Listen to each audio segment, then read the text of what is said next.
My name is Jessica Ploman. I am a student at Liberty University, finishing my coursework for a course called The History of Africa, or HIWD 420.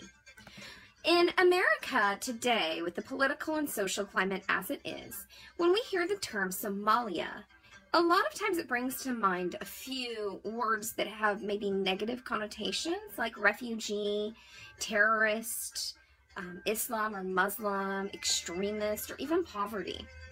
Somalia has a history of being a struggling third world country, one that is rich in untapped resources, terrorism, and piracy. But they have the possibility of a bright and prosperous, future. And that is mainly because of how their land is set up. In the north, we have mountains, valleys, and deserts. On the east, there's this huge coastline, and this huge coastline is one of the longest in Africa, and it is all just beaches, just the most beautiful beaches, where fishing is an amazing opportunity. But to the south, we have semi-arid regions. Somalians are generally known as nomadic or semi-nomadic people. And one of the things that really causes a problem for nomadic or semi-nomadic people is drinking water. In impoverished countries like Somalia, infectious diseases like protozoal diarrhea, hepatitis A and E, and of course typhoid fever all really come from the water. Because one person drinks from the water and then the next person, and so everyone just shares the water and shares the bacteria. But despite the fact that the water is an issue, malnutrition is the #1 killer in Somalia. Reoccurring droughts, desert land, and monsoon floodings make it really hard for crops to grow in this area. But there are areas where there is prosperous growth, so don't think that it's all bleak. Somalia is just like every other country. They have music, art, and they use instruments. In Somalia, the music is generally folklore, handed down from one person to another to share their history, which really gives them a deep relationship with the music. In the background, you can hear the Somalian freedom song, and it was developed when Britain and France gave Somalia independence to operate as its own nation. This was a huge deal because this happened during colonialism.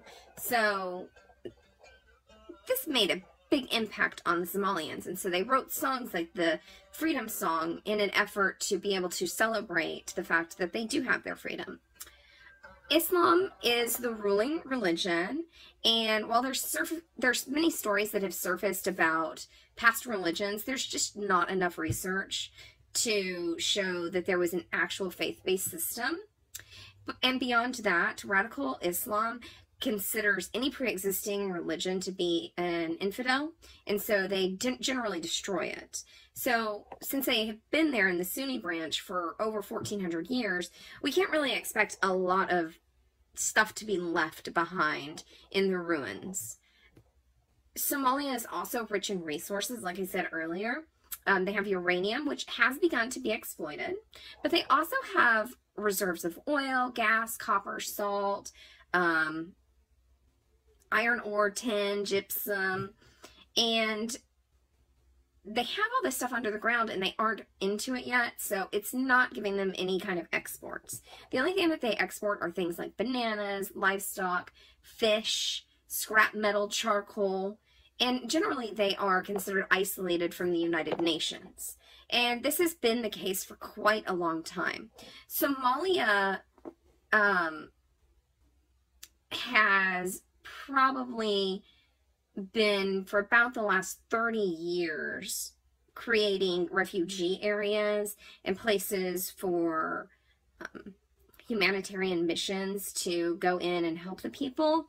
And the humanitarian missions have a really hard time because Sharia law rules there, and it can make it really dangerous for anyone in the area. But despite all these issues, there has been a huge movement among these new political circles and military movements, and what they're trying to do is create stability in the country. And they really do have a chance because because they do have all these resources. They have aid coming in from all kinds of other countries. And while they're isolated and they don't have a lot of exports and they are ruled by Sharia law, that doesn't have to be their future. Somalia may be a country with a third world history, but they have so many rich, untapped resources. And yeah, there are terrorisms there, but we can beat terrorism. And so they do. They have a bright future. I hope you've enjoyed this, and I will see you whenever I do. Bye-bye.